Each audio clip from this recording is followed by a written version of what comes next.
મહાદેવ હર બધા મિત્રોને સ્વાગત છે આપણું આજના નવા મિની વ્લોગમાં। સવારના પોરમાં ઉઠીને હું મારો ભાઈબંધ અમે બે ગાડીમાં નીકળી ગયા બાચકું લઈને ચણ નાખવા, કેમ કે કબૂતરને ચણ નાખવાનું હતું એટલે ગાડીમાં બે બાચકા લઈને નીકળી ગયા। અને પછી અહીંયા ચબૂતરે પહોંચી ગયા ને આપણે કબૂતરને ચણ નાખવા માંડ્યા। ચણનો તો આપણે મેન માર ભાઈબંધે બે ચણનો તો ઢગલો કરી નાખ્યો તો હાવ। અને પછી તો ત્યાંથી તો આપણે નીકળી ગયા ઇન્દ્રેશ્વર મહાદેવના મંદિરે દર્શન કરવા, કેમ કે કેદુના મહાદેવના મંદિર નહોતા ગયા એટલે। અને પછી ત્યાંથી તો આવી ગયા આપણે ઇન્દ્રેશ્વર મહાદેવના મંદિર અને મહાદેવના દર્શન કરી લીધા। કોમેન્ટમાં એકવાર ઇન્દ્રેશ્વર મહાદેવ લખી દેજો।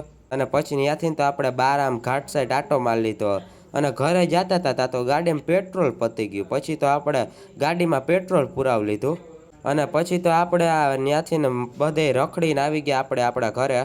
અને ઘરે આવ્યા હતા તો આપણો પંખો બંધ પડી ગયો તો ધીમો થઈ ગયો તો તે રેગ્યુલેટર બદલાવાનું હતું એટલે તો પછી આપણે બોર્ડને ખોડી નાખ્યો ને ડિસમિસ થઈને આપણે રેગ્યુલેટર બદલાવા માંડ્યા, પંખો ધીમો હાલતો હતો એટલે। ને ત્યાં તો પછી ફિલ્ટરમાં પાણી ખરાબ આવતું હતું એટલે ફિલ્ટરમાં બદલાવાનું હતું એટલે તો પછી આપણે ફિલ્ટર ખોલી નાખ્યું અને પછી તો આપણે કારીગર થઈને બધું રિપેરિંગ કરવા માંડ્યા।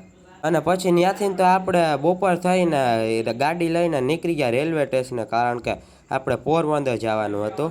ત્યાંથી તો આપણે આપણા ગામના રેલવે સ્ટેશને પહોંચી ગયા અને રેલવે સ્ટેશને આવીને આપણે ટિકિટને લઈ લીધી ને પ્લેટફોર્મ ઉપર થોડીક વાર બેસી ગયા, કેમ કે હજી આપણી ટ્રેન આવી નહોતી।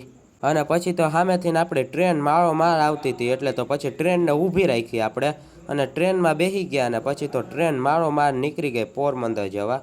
અને ત્યાં તો ટ્રેનની અંદર આપણે ભૂખ લાગી ગઈ એટલે હું ને મારો ભાઈ ને આમ બધાય અહીંયા ખાવા માંડ્યા, ભૂખ લાગી હતી એટલે। અને ત્યાંથી તો પહોંચી ગયા આપણે અહીંયા પોરબંદરના રેલવે સ્ટેશન અને ટ્રેનમાંથી ઉતરી ગયા અને પછી તો રિક્ષા પકડીને આપણે નીકળી ગયા આપણી હોસ્ટેલ સાઈડ અને આપણે અહીંયા રૂમે આવી ગયા।